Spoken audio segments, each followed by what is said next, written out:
off with welcoming everybody to the Your Desired Success Foundation Mastermind. All focused around paying it forward with the golden rule: do unto others as you would have done unto you. Paying forward our knowledge, our experience, and sharing that with other people to help them win at the game of life. So when we're talking about the power of the mastermind, Napoleon Hill, famous author of Think and Grow Rich, he said it is the principle through which you may borrow and use the education, the experience, the influence, and perhaps even the capital of other people in carrying out your own plans in life. It is the principle through which you can accomplish in 1 year more than you could accomplish without it in a lifetime if you depended entirely on your own efforts for success. Hence why we're here right now, supporting each other and masterminding around this incredible topic from the book. And to help set the foundation of the call, we're going to dive into the principles. So if you'd like to start us off, Jackie. The purpose of the mastermind is to share our value and connect with like-minded people in order to create wealth in all areas of our lives. We are here to inspire and challenge each other to reach and exceed goals. Each member is committed to their own success as well as the success of every member of the group. We are committed to meeting in person or virtually for 1 hour every week. We are present. There is no multitasking or distractions during meetings. We are collaborative. We listen without interrupting, lecturing, or judging. We celebrate each other's successes without jealousy. We are honest and participate by giving thoughtful feedback. We are open and listen to different perspectives without being defensive or offering excuses. We trust fellow members enough to share fully. We are focused, but we also think it's important to have fun during meetings. We are real and authentic. This is a no BS zone. Oh, yes. Come on, bring it home. We allow ourselves to be completely aligned with each other and the high forces, one mind, one soul, one love. It's about time I landed that one. I've been waiting for that one. Promise you, I never set it up. So a lot of value to be going through today. The topic we're actually going to be diving into is called auto-suggestion or self-suggestion. Anybody read that topic? Anybody read that chapter? That received value from it? Yep, good. I know, Trudy, you might not have done, but don't you worry, Trudy. We're going to bring you right up to speed with all of this. So what I'm going to do here is I'm going to set it up with a little bit of a kind of a preface about this chapter, and then we'll dive in a little bit deeper. So around auto-suggestion, if you want to maximize your faith, then you need to monitor your self-talk. Self-talk is the words and mental scripts that you tell yourself, whether it's I struggle for money and I'll never be wealthy, or I attract plenty of money with ease. Your self-talk starts in your conscious thinking mind. But if you repeat a certain phrase in your head enough times, it seeps into your subconscious. Hill calls this process auto-suggestion. The subconscious is the fertile, creative aspect of your brain, and the words that it uses to describe you affect how you see yourself. By consciously shaping our self-talk, we can control whatever it is we desire. Now then, when you hear that, what are your thoughts? Okay, what are your thoughts as you've just heard that now? Anybody like to share? Yeah, I will. I mean, my thought immediately goes to just speaking good things into you. A lot of the times we try and surround ourselves with, good positive people or good messages that are uplifting, but we forget that the first message that we get sometimes comes from us. And if we're not speaking good things into ourselves, it kind of negates the other things that we may be trying to surround ourselves with. Yeah, great share, mate. Thank you. Diane? Yeah, I mean, this has been one that's really come up for me over the last 4 weeks in particular, with doing performance managements and that, which I'm just writing about with my blog. The perception that we have within our own mind of what other people might be thinking, you know, of you not doing good enough, or so you're feeling like you're not doing good enough, but you're not being validated by that, by other people. They're not thinking that, but you're telling yourself that all the time. So that's been a big one that's kept coming up. And I think as we grow, we do it to ourselves all the time. You know, you go through that inferior complex of going, you know, am I good enough for this? And you know, even as you grow, like what I've found is, you know, how much my money beliefs have been interfering, as in, you know, if I haven't been able to afford something, and then I'm usually saying, I'm not telling someone about something because, oh, they won't be able to afford that, you know. So those sorts of things come up, you know, have been coming up a lot lately. So it's just obviously being able to recognize it and changing that talk. Yeah, fantastic. Yeah, great awareness there. Great shares. Veronica. How did you know? I haven't done anything. Because there's no mute sign on your name anymore. So it's like, Veronica. Well, it's interesting because you must have listened to Transform and Prosper Wednesday, because this is kind of what we were talking about. We're talking about unconscious limiting beliefs that we have in our self-talk, and becoming aware of it and how to transform it into something positive and empowering. So that's what we were doing. And it came from, I kind of chose the topic because I did kind of a process, one of my own coaching processes on myself. And it was working on the poverty mindset that I come from with my family and my ancestral kind of timeline. So I went back on my timeline to heal it. But then I went forward to see what I would tell myself, what my future self would tell me. And my future self told me I'm on the right path. And that's because of what I've been doing with Noble Goldman. I mean, the tools that I've had, and you've seen, Martin, the tools that I've had and what I've done, and the way that I'm moving forward with my goals is just so much more powerful than what I've ever done in my life. So, yeah.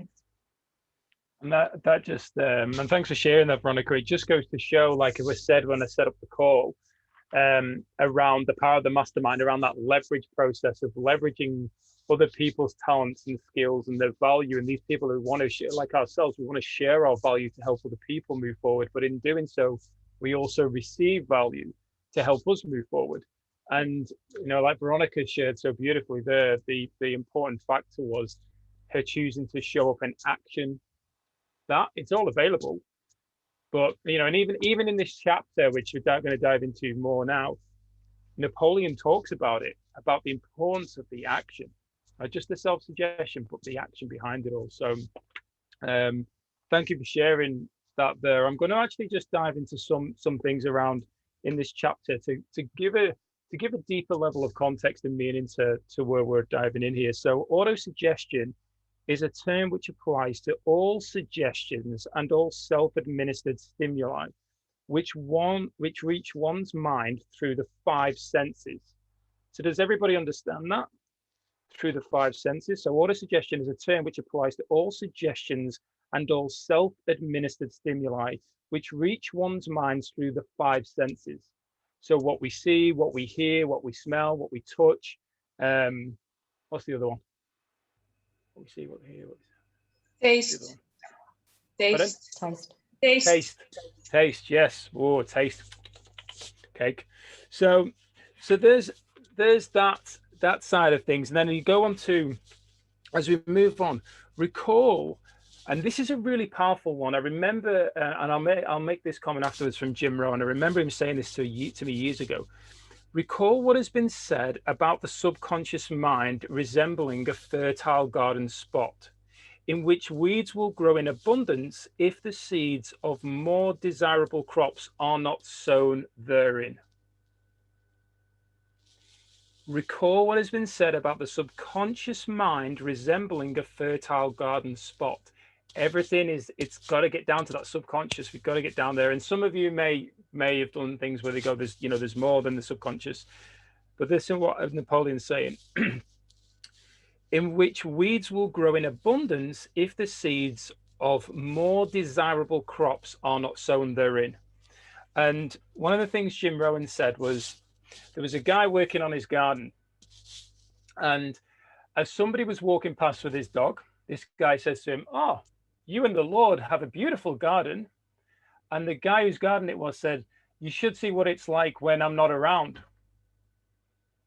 So he was saying that it's not the Lord that keeps the garden beautiful. I need to do the work. Everything is happening, but I need to do the work. So just think about that in regards to what has been said there. What are you clear on that you want for your life? What is it that you desire? Are you very, very consciously aware of planting in those seeds to bring to fruition? You know, you reap what you sow, to bring into fruition as what you want in your garden.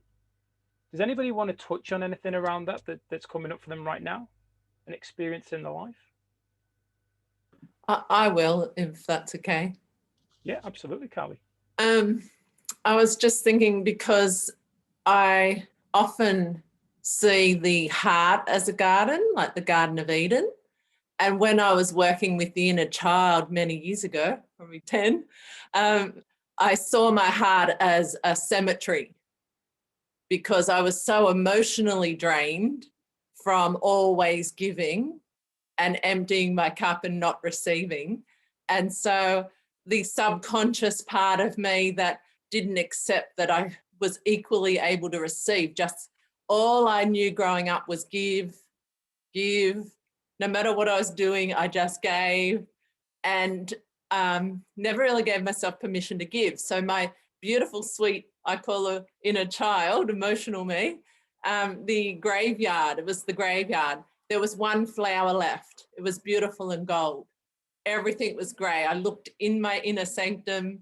All I saw was a graveyard. And then out of that was this one flower. And the more I stayed home in my heart, no matter what was going on around me, stayed home and present, the more I sent love to myself, appreciated myself, and chose from my own heart, not my mind, my intuition and my body knowing, the more the flowers grew. And then probably 6 months later, I went in there, I was meditating, I went right into my inner sanctum, and I saw the valley, the Garden of Eden, the water, the river, the flowers, the animals. And even when I did a session with a lady yesterday, I saw the same for her. Like, I just saw the Garden of Eden growing in her heart. And that's how important it is to just send love to ourselves and receive. And this subconscious work, well, that was like going into the subconscious and really delving into, you know, my pain points around overgiving and not just also receiving. And so, yeah, you know, we don't need to go back to the past, and we don't need to go to the future to discover our subconscious. All we've got to do is look at what's going on around us, what's pushing our emotional buttons, and from the mirror of someone else. And there is our subconscious playing out in front of us of what we can't accept about ourselves or what we can't accept about someone else. There's a part of us internally that hasn't accepted that's okay in us, like if we showed up as that. So, you know, yes, go back and forward, but also the present moment shows us everything. Wow, Carly, I mean, if I had emojis or emoticons, whatever you want to call them, on my screen that could just show like bombs going off everywhere, fireworks going there as you were sharing, that would be the perfect way of explaining really what I just witnessed from you there. Great share. Thank you so much for sharing that there. Hey, Olivia, great to have you with us. Hopefully, yep, you can hear us now. Great to have you with us, Olivia. So, hello. Are you okay? Yeah, I'm fine, thank you. Yeah, good. It's my first, good. Sorry for being late. I'm just going to be quiet. I'm just listening and learning. That's okay. If anything comes up you'd like to share, you're more than welcome to. Okay. Yeah, safe space. So that's all good. But thank you for joining us. So And I've got a few things that I want to get through here, because every part of this is really going to make this a powerful call and help you guide right through, so we don't get stuck anywhere. So anybody who wants to share, especially people who haven't shared yet, feel free to step forward when you get that opportunity. So as we move on then from shifting from the garden, okay, so what are we planting? What are we going to reap based on what we're sowing? I am getting better and better without mixing emotion and faith with your words. You will experience no desirable results. Your subconscious mind recognizes and acts upon only thoughts which have been well mixed with emotions or feelings. So around this area now, and I'll leave it there. Around this area now, who's ever stepped into a space where they've thought about something that's really important to them and they've emotionally connected to it? If you have, give me an example of it. Okay.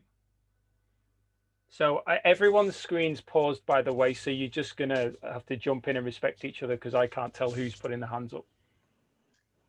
Martin, I've got I don't know what you call it, an anti-example. Ooh. So I know now that a lot of the reasons when I don't have success with a goal, it's because, yes, there's emotion behind it, but it's the emotion of fear of not actually achieving it. Yeah. Yeah. And is there also the opposite as well, Veronica, of the fear of achieving it, of success? Yes. Because some people experience that. Yes, because it's scary. If you achieve it, your life changes. Yeah. It's a really good one to look at it as well from that angle, like you say, an anti side of it. Thanks for sharing there, Veronica. Yeah. Anybody else? Yeah, I've had two situations that I can recall where I needed some stuff to happen quickly. So one was when my youngest was 18 months old and mum was looking after her, and she got to the point with my autistic brother that she just couldn't do it anymore. And I didn't want her to go into daycare. So I wanted to quit my job and have a job that I could do from home. Didn't know how I was going to do it, but the intent was there that I had to do this, but the emotion was there as well. So it was like, you know, I felt every being of the fact that I had to do this and I was going to do this. And it happened within weeks. It was weird because it came from nowhere. I had a friend who owned a business who was never going to sell a business. And I put that intent out. 2 days later, she's saying to me, do you know anyone who wants to buy my business? I need to sell it. And I'm like, what? and I've bought her business and now I'm home with my daughter. You know, it was amazing. And then I had another moment where I was actually really needing to get out of Perth. I just needed to get out. I couldn't do it anymore. Didn't know how we were going to do it, but every day I was driving to work. There was times where I actually didn't drive to work. I actually ended up on country roads heading out of town going, what am I doing? Get back to work, you know? So, you know, I was physically living it and the emotions were there. And I was like, no, I have to get out of here. And within a month, my husband gets an offer to go and work in Port Hedland. And we head off up to Port Hedland for 18 months. Best time of my life, you know? So, you know, for me, it's been that, it's almost been like a desperation for me. Like I can make it happen if it's like there is no negotiable. I have to do this. But where I'm sitting at the moment, where I've got a comfortable job, where I'm okay and I don't hate it, but I'm wanting to make this shift, you know, I'm finding it really hard to feel into it, you know. So I've been doing it in the fact of I've had a couple of days where I've been able to work from home. So I've actually said to myself, right, now let's make this, see how that feels, you being here with your cats all over your keyboards, can't type anything because they're all over it. But how good does that feel? So I can try and work on that emotion because for me to project into the future, to get that feeling, I can't see it and I can't feel it. So I've tried to make those few moments at the moment. Oh, Awesome. Share that, Diane. Especially what I really loved about that was the fact of there was a burning, and this is when we reflect on that chapter, and I encourage you maybe to read it again. Napoleon constantly referred back to desire and faith. He was constantly referring back there. So that when you look at what you were saying there around, you had a burning desire, and because you were so just wanting to get out of there, you were literally being pulled. You found yourself on country roads out in the middle of nowhere. But right now, there's that thing that there's no need for there's a burning desire necessarily, because of you're quite, and this, I'm going to use this word, and I say this with total love and respect, but you're comfortable. And that's the problem. 100%. That comfortability. Mm. And there's no need for change when we're in a state of being comfortable. Mm-hmm. And it's only in the place of uncomfort where the growth takes place. Mm. So, because we've reached that level where we can cruise, we can cruise now. We know the plane, those engines are not comfortable when that plane's getting off the ground. And the energy within the plane is not comfortable because everyone's sitting there going, come on, up, up, up. But once you're up in the air, you're cruising. The pilot's backing off and, hey, let's cruise. Let's enjoy this. So, Martin, yes, Carl. You can look at it two ways. Like, it's like, yeah, you're comfortable. So you haven't really tapped into the burning desire because you're comfortable. But then a health problem happens and you have a burning desire to change the situation. It's death or life, like it's, and so the same with moving, like, it's either a full-on embodied knowing, a full-on desire to have this thing or move or whatever, or that full-on, so there's polarity in it, depending on where you are and what you truly want. And then it's getting aware of what you want. I mean, we were discussing this the other day and on a mastermind actually, and then the faith comes in, and then you've got to trust faith. You've got to have faith. And that's in everything. Faith's in everything. It doesn't matter how small or how big. It is in absolutely everything. Yeah, awesome. Thanks, Carly. Olivia, I noticed your hand was up. Did you mean to put your hand up? Yes, Good. actually, when Diane, I think, was talking, I had the same. It happened to me, but it was really in a case where I realized now it's a matter of, for me, it was having no choice. It's just like, and it was also related to my children. It was relating to getting a job, but also to my children. It was both. I mean, it was mixed together. And then in 2 days, I got a job offer from people. I didn't even apply for no job, and people found me on the internet. Oh, you profile this, and that. And I got the job. I got 2 offers and I didn't apply for anything. They just came to see, to find me. And I was like, okay. And I remember I said, no, I have to do this. I don't have a choice. And now, of course, I desire, but as you say, I'm comfortable. I'm not, my situation, I have a good situation, and I think, I have to put myself in an uncomfortable situation in order to have this no choice, to be in this no choice option. And I think that's this is when I will be able to make it move. This is what I just realized. I just realized the no choice. Beautiful share. Thank you. And just while we're here on this space around talking about being uncomfortable, it's really important to be aware that if you're uncomfortable in a place where you deep down know it's where you need to be, that's a good thing. If you're uncomfortable in a place where you know it's not serving you and it's not going to get you to where you want to go, that is not a good place to be. Okay? Like, think of that, the way, the visionary phase of this. So, for instance, I know where I want to go and I know what I want to do. Okay. And there's things that I want to dive deeper into around those areas. But then what my focus is that's the vision, that's the goal. I don't necessarily need to know the plan, because if I'm clear on the goal, if I'm clear on the plan of where I want to get to, the plan will automatically start unfolding.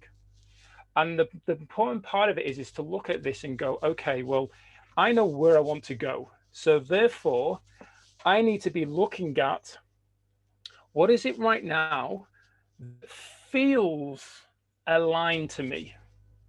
Okay, not all the hype, all the noise, that feels aligned to me. What are the things that are coming in my path? Because when you're clear on what you desire to achieve, when you're clear on your auto suggestion, things will just start coming, like literally will just start happening. Veronica shared it before. She literally went to a network meeting where Tony had mentioned about, hey, there's this incredible platform called Noble Goldman. I haven't been a member long, and he told a little thing. Veronica came and went, I'm in. Came straight in, exactly like I did. I was told about it, I'm in. Because it came into my path because I was clear on where I wanted to go. And everything that's in there, and because I've been constantly clear, and everything's not been working in that, but I've been clear on, hey, this is part of where I need to be. My purpose right now in this space is not to take from it, it's to contribute to it. And in my contribution, it's going to help me get to where I desire to be faster.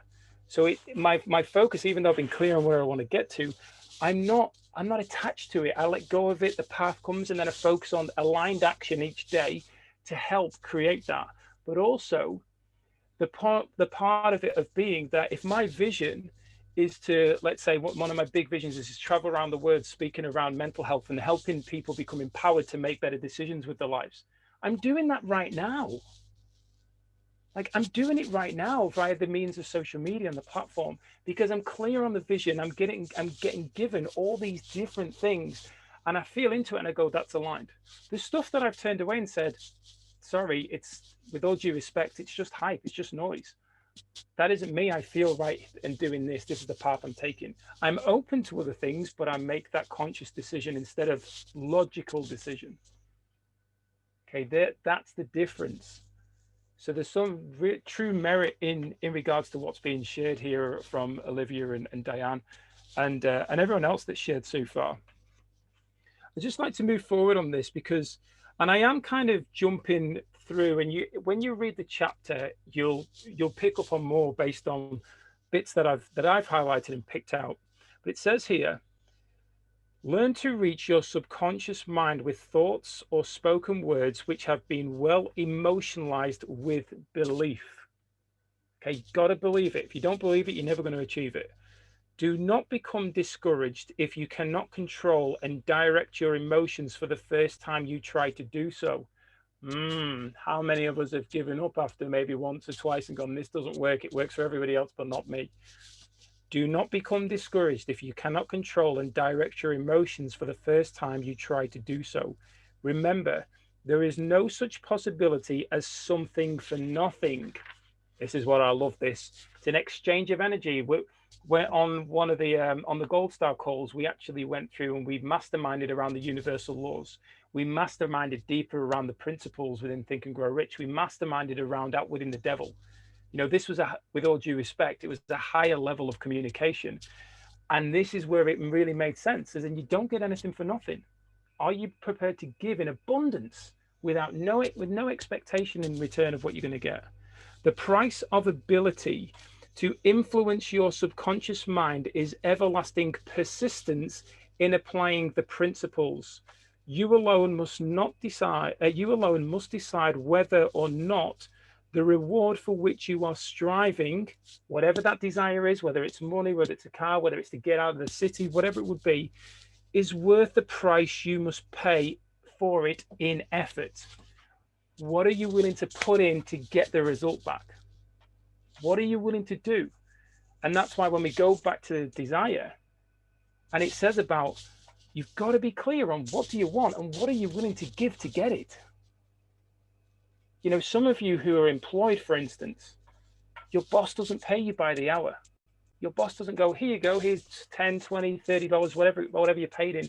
because that would mean you can stay at home and get paid for the hour. They pay you for the value, for the service that you provide in that time. That's what you're paid for. So what are you willing to give in order to receive what you desire? Does anybody want to jump in there?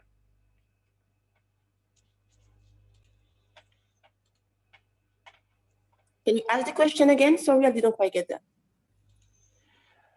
I was saying around, there wasn't necessarily a question. It was more if anybody wanted to jump in. But my point is that when you're clear on what you desire, so the first part is, what is it that you want? Where is it that you want to go? What is it you want to do? The second part is, what are you willing in order to achieve that? What are you willing to give in order to achieve that? For instance, the simplest thing is money. You know, a lot of people say, well, I want to have the freedom to do what I want, whenever I want, with who I want. So, you know, especially if you've got a family, I want to be able to spend time. If you've got a young family, I want to see the children grow. I don't want to miss out on those priceless moments.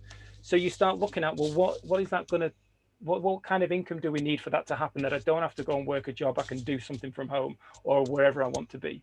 Then let's just throw a figure of $10,000 a month. And then you turn around and you go, okay, my desire is to achieve $10,000. I am going to do this through services rendered, such as I am going to sell X amount of product. I'm going to introduce so many people to a platform or sell, whatever it would be. You need to be clear on what you're going to give in order to receive that. Does that make sense? Absolutely.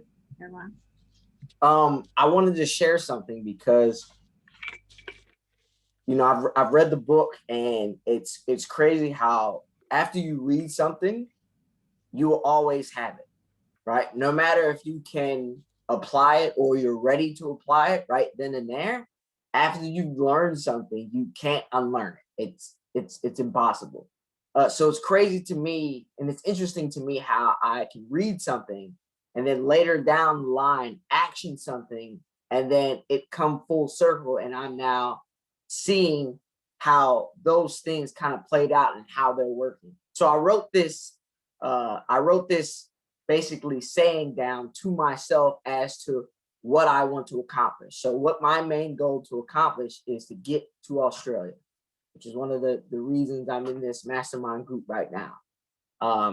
So I wrote this down, and my phrase to myself was, I will save $40,000 by October 24th, 2022, prior to moving to Australia.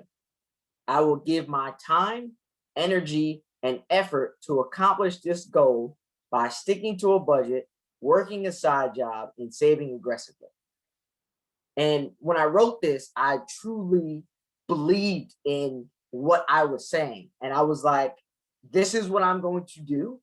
I may not know the how of how this is going to happen, but I know that this is what I am willing to do. These are the sacrifices, and these are the things that I'm willing to give in order to achieve what my outcome is. And shortly after writing this down and reading it out loud and truly believing in it, I got 2 side job offers. And it just goes to show that when you actually put something down, pen to paper, or in today's day and age, you type it in your phone and you say it, but not only do you say it, but you believe in what it is that you're saying, and you truly know that it's going to work. Things just kind of, as they say, work out. And I'm definitely a true believer in that. Yeah, awesome share there, mate, Ryan. It was funny, actually, because one of my questions was going to be, does anybody have a goal that they'd like to share? And you just nailed it. Talk about transmitters and receivers. Is there anybody else that would like to just share something that's come up there, maybe on what Ryan shared or something before? Veronica? Yes, just talking about the providing value before you receive it. As a business owner and an accountant, I can definitely vouch for that. And if ever I've started a new business in coaching, so before I can actually receive anything, receive any clients, receive any compensation for the work, is to actually provide some service up front so people have an appreciation of what I can do for them, how I can be of service. I do that a lot with my accounting. I mean, this year I've sent probably 6 emails out, a run of 6 different emails out to all my clients, educating them. And this is like, I'm not asking for money for this. This is just an education tool so that I've got cleverer clients. Yeah, beautifully shared there, Veronica. And I'd love to ask the question, for those of you who maybe have stepped into, and I'll use some examples, network marketing, online business, anything that requires where you earn a commission base, okay, based on your efforts. What has been the thing that's feared you the most compared to working a job?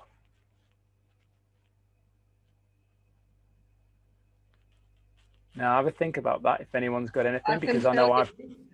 Go on. In network marketing, it's like people are just going to say, oh, it's a pyramid scheme. Okay, interesting. Yeah. Yeah. Go on. Lynette, yeah. Yeah. For me, it's actually like, what value can I give? And just the fear of people thinking that you're not creditable. But that's that's what I feel. So I project that out. That's my biggest. You mean people feel that? Yes, but I think that of myself, and then I think they're going to think that. Okay, yeah. So I put it on to other people. Exactly. I was just going to say, in a way, do you feel like you put it onto them, you create that for them, that feeling for them? Yeah. Yeah.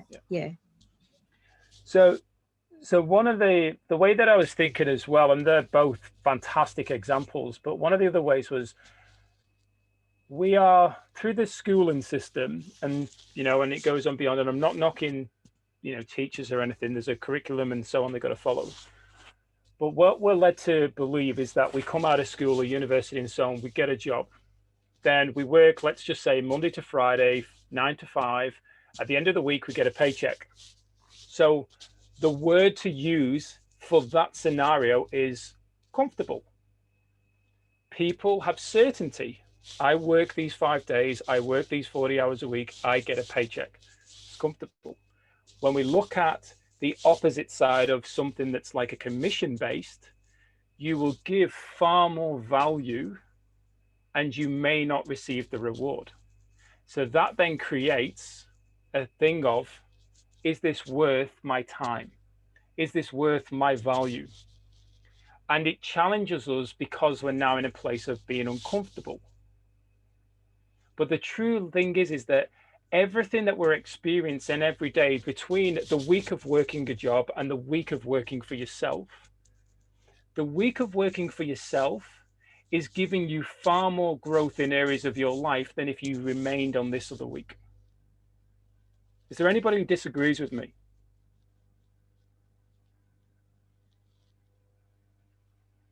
Because this right here, on this side where you step out of that comfort zone and you step into that space where you're now in charge of what you do, you're now responsible for every action and every reaction, because every action has a reaction.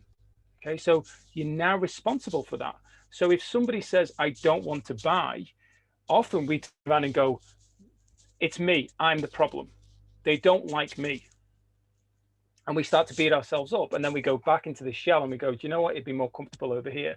But the beautiful thing that's taken place is they're actually helping you see that there needs to be an increased level of value shared. If somebody turns around to me and says, I don't want it, I don't beat myself up about it. I turn around and go, what is it that you don't want? What is it that you like? The first thing I often ask people is, what is your mission? Because I want to know what people's mission is. And if people's mission is to help people, I know exactly a way that I can help them help more people. I know a way because I'm doing it. So if I can help people help more people, I'm being of service. I'm then providing them with value. Now they may not choose to take that value, but that's fine.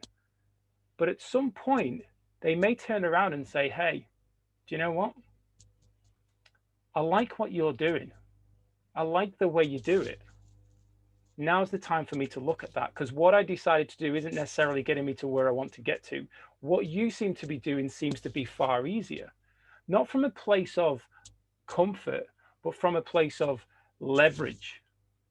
And this is where it's really important. Leverage is the key. Collaboration is the key, not competition, not trying to run around stage with the flag and saying, oh, I'm almighty hero and all after it for the round of applause. This is what people say to me. Oh, you're constantly going, you must love it, you must want all that applause. And I go, no, I do it for the cause. I do it because my vision is so strong and so clear that I want to help make an impact in people's lives. That's what drives me.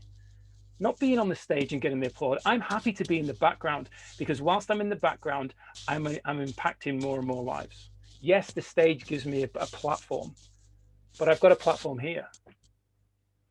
I don't need to wait, like I was saying, my vision. I don't need to wait to be on that stage in front of those thousands of people. I've got it right here. That's where you're really embodying your vision, and the plan just starts to come together. I said this to Ryan. And I said it to a lady maybe yesterday, and it might not have been Ryan, but I said it to a lady, I think yesterday or the day before. When I stepped into this community, there was no one doing a time slot that fitted with me to be teaching and learning and masterminding around Think and Grow Rich. So what did I choose to do? I chose to get uncomfortable and create one. And some of you know me and you go, yeah, but Martin, you're really confident in that. Hey, I had to do something I'd never done before. I had to set up something. I had to create something. I trialed those. If you ask anybody who got on the first one to the one the way it is today, they'll go, oh, it's so different. I tried different things to see what aligned with me over that time. I know, and even a conversation with Ryan, I said, I've tried different things, mate, but I'm open to feedback. I'm open to collaboration. I'm open to the door. It's not my call, it's our call. But it needs somebody to facilitate it. It needs somebody to press start and to be here. Because without all of you, this would not be a mastermind. It would be a call with Martin Bull. And I can talk, but I'd rather you all be here. And I'm grateful you're all here. But that desire to make that impact, not knowing how it's going to happen, but things coming in my path gave me the opportunity to step up and create this space. Got to get clear on that vision. Got to get clear on that vision. And don't beat yourself up about it. Like the tools are there, the abundance game tool. Veronica shared about it earlier on. There's a tool there to help you with your life purpose. There's a tool there to help you with your goal setting, a tool there for your gratitude, your affirmations, your visualization. There's tools there. The question is, are you going to use them? Because this is your life. What you choose to do doesn't affect me or Ryan or Jackie or Lynette or anybody. It's your life. And there's nothing more important than what you do in this time that you chose to be here. It's a beautiful opportunity, because let's face it, if you've got a leaky pipe and the water's leaking all over the floor and the plumber comes over and he puts his toolbox down and then he goes, oh, yeah, I want to help people. I want to fix plumbing issues. But I'm just going to sit here and have a bit of my cup of tea and I'll have a biscuit before I start.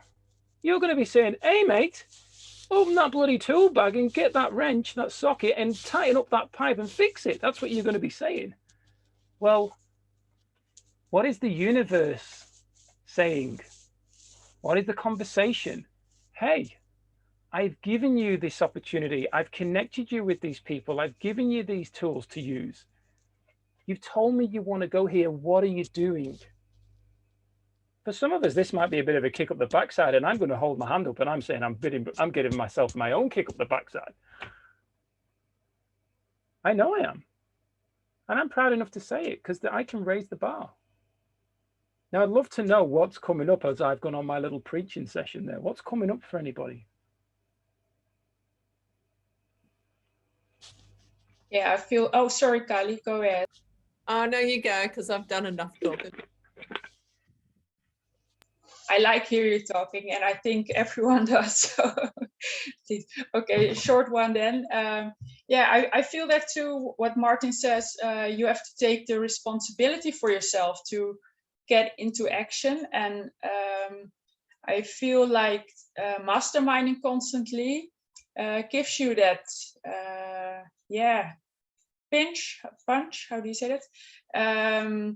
To take action every time. So if you're getting back a little, like eating the cookie and drinking the coffee before you go do something, and then I follow a mastermind, and then you get inspired again, and you think, oh yeah, okay, schedule for tomorrow again, and then you do it, and sometimes you go back a little, but every time you step up and do it. So that's very helpful in the masterminds. So yeah. Yeah, thanks for sharing this, Sasha. Lynette?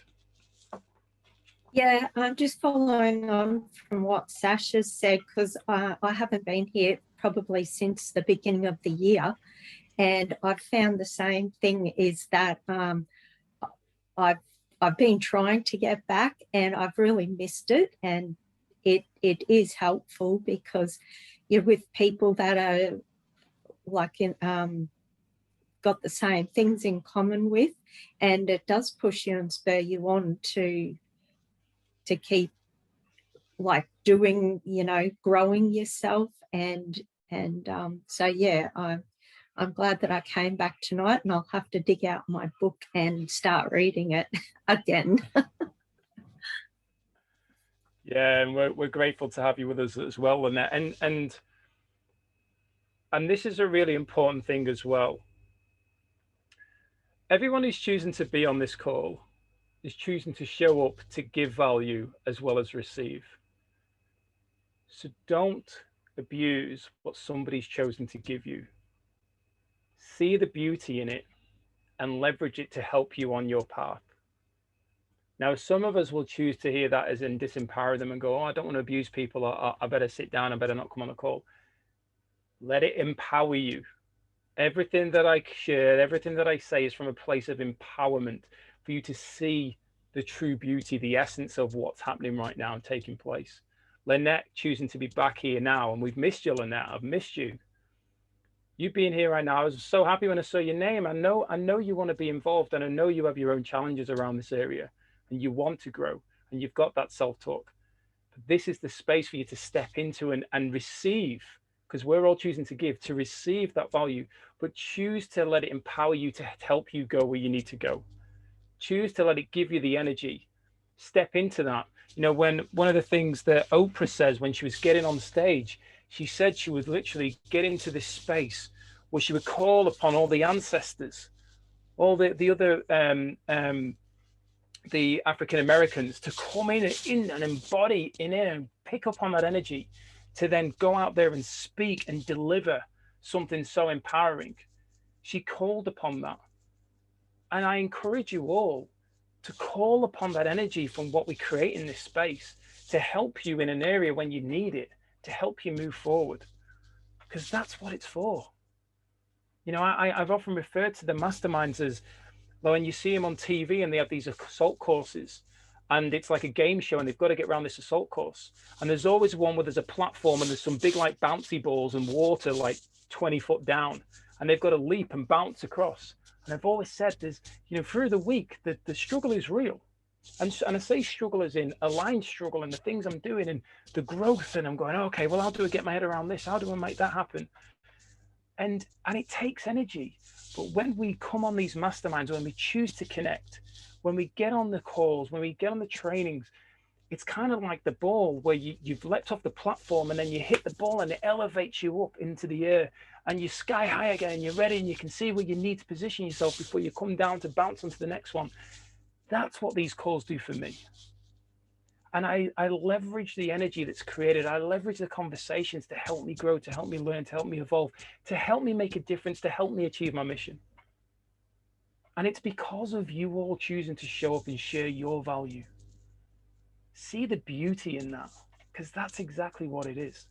It's not a case of anybody's any better than anybody else. We're all equal.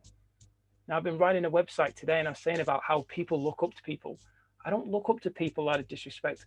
I accept them to where they are vibrating, and I aim to be lifted through their vibration. Not a case of anybody's any better than me. They're vibrating just higher, and I want to meet there. And anybody who's vibrating lower than me, my hand's held out and said, here's my hand. Take it whenever you need it. But I tell you this, I'm not coming down to you. I am reaching down to pull you up. If you want it, it's here. If you don't, not a problem.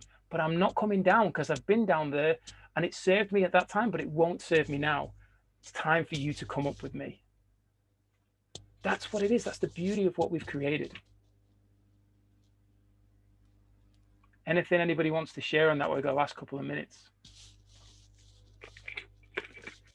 Yeah, I think what was coming up for me around that is, you know, when I look back at, you know, working, I mean, I've worked since I was 16, full-time work. I had that moment of the home business for 18 months and stuff. But I think for me, the hardest part is that everything's so structured in what you do at work. You know, there's routines, there's structure, you know exactly what you have to do each day. Yes, things crop up, but they're things that even at a management level, there's still things that are within a constraint. What I'm finding is that shift of coming out to this, I think, Martin, you touched on it in the fact of there's so much coming at me. There's so much of, I could be doing this, I could be doing that. There's, you know, and all these opportunities and options, and trying to put them into something compact where it's not overwhelming my energies. Because that's what I'm finding is I get on that ball and I'm up, and then I crash, and then I'm coming down hard, because I'm used to that consistency all the time. Yeah, I have my moments at work where it raises, but this is just like wild. This is really wild, and it's just like, is there something wrong with me because I'm crashing after all of this? But the growth that I've had in this last 6 months of being part of NG, you know, like running my own mastermind, co-hosting another one, never in my wildest dreams would I imagine that I was doing it. But I still have a phobia of putting anything out on Facebook and things like that. So what I love about this is it's that safe place for me to do it, where there is no judgment, where I'm surrounded by people that are like-minded, that are building my confidence to step into that next level. But yeah, I think that's the scariest part is I know where I want to go. I know I want more of this. I want to be helping more people, and I do it at work. You know, I am that person at work, but I do want it outside of that structure. But trying to structure myself and coming from that whole different area is just, that's the hard part. I've got a question to ask you, which may resonate with everybody else, if I may ask you there, Diane. You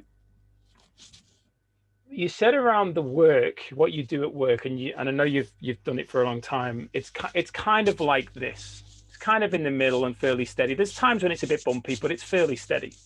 And then you said with everything you're doing on the outside from an angle of for yourself, for challenging yourself and stuff, it's kind of like sky high and then crashing. Putting work, your career to one side, what's life like? When I'm actually doing this other stuff? No. What's your life? What's life like in general? Is life up and down as well? Oh yeah, you know my life's up and down. It's been crazy. So yeah, it has. So the idea of me asking that question was to really create the awareness that the relationships we have with maybe a partner or a family member or a friend are up and down. So to accept that when we're striving for something more for ourselves, which is often driven because of our desire to help our families or for some other bigger reason, then it has to be up and down. It's the same as the law of polarity. There's two sides, you know, a front and a back, and night and day, and there's has to be. And how do we know when we're crashed if we don't know when we're sky high? So that thing of going, you know, one of my mentors said to me years ago, success is only rented. And I was like, wow, on point. Because success is only rented. It doesn't last forever. You have it, you can lose it as fast as you got it. Like, you think about it, some people go, oh, well, you know, they had it all and then they lost it so quick. Yeah, but maybe did they take the eye off the ball, and over time they eventually got to a point where you're not working for this anymore. You don't deserve it anymore. And it's not saying that the crash is because you don't deserve it. It's to make you become aware and to also activate one of the most powerful energies that we can, which is gratitude. I am grateful.